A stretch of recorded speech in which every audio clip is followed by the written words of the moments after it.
Well, we turn our attention now to these two heats of the women's 4x1. And this first one is absolutely loaded. All three medalists from Rio and all three medalists from the latest edition of the World Championship. Wow. It's crazy. The United States and Jamaica, you wouldn't expect them to be in the same heat. Throw in Great Britain, Netherlands as well. And instead of feeling like you have two heats of heat one and heat two, it feels almost like an A and a B heat as they line up here. There's Italy on the outside. Irene Siragusa will run the first leg as they come through. They'll have the lead briefly, at least they'll look that way. The home team, their quartet, not quite as stout as the men's team that they will put on the track. Ani Aoma will lead that one off. Ecuador, they come in with a best of 43.86. I guess those are sometimes fool's gold because they have not run together very often. So you get down to maybe what more of the national records are, like Jamaica at 41.07, but they're running with only one of their open threesome in there. Rika Jackson will run the anchor leg, but they have Elaine Thompson-Herah and Shelly-Ann Fraser-Price in reserve. Great Britain's trotted out most of its best there. All three of the ladies that competed in the Open 100 will be there. United States, Javion Oliver will lead off. She was in the Open 100. They bring on English Gardner, who's got Rio gold in the 4x100 meter relays, and Aaliyah Hobbs, who can run a great anchor leg as well. France, they've had some really fast junior teams, hasn't always converted to their best when it comes to the senior level. And then Netherlands on the inside. Nadine Visser, she comes over after running 5th in the 100 hurdles earlier here in the competition. They're a European gold medalist in 2016, so there is quality and really high quality in lanes 2, 4, 5, and 6. They'll take 3 and 2 on time. On your mark.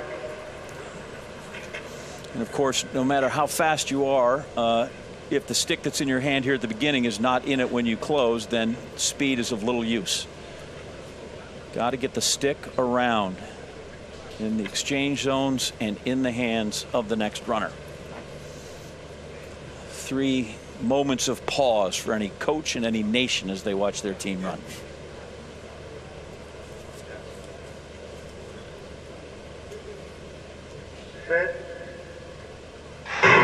Up now through the semis, hoping to get themselves into the final to run for gold. The U.S. Jamaica running strong as you would expect.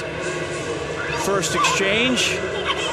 Everybody clear, and the Jamaicans have it. They are on their way, and the U.S. running strong as well. Second exchange. Good pass there by the Jamaicans. Everybody's safe. Now they need to one more as they come around the corner, and the U.S. really trying to find its way. And it's Great Britain that is taking the stick first here, and Aaliyah Hobbs trying to run it down, but Team GBR, Daryl Nita comes through, and that was really impressive. And then the U.S. and then Jamaica. Home squad, impressive. Very impressive.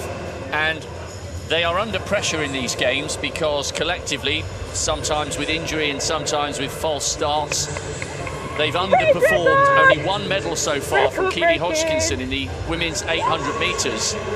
And the headline from that is not just the fact that the British quartet ran well.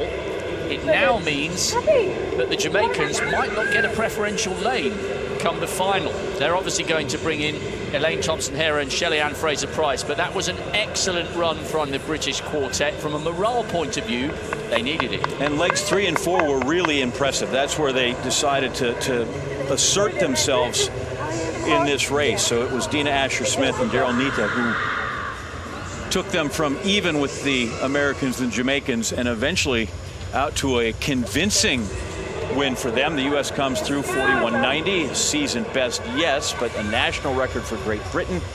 And Jamaica, they're through. I get it, their lane may not be preferential, but I would prefer to have Elaine Thompson-Herah and Shelly-Ann Fraser-Smith, and they can probably work around that. There you see the third exchange zone, and Great Britain got that right. Dina Asher-Smith really ran a great curve and first to get the stick.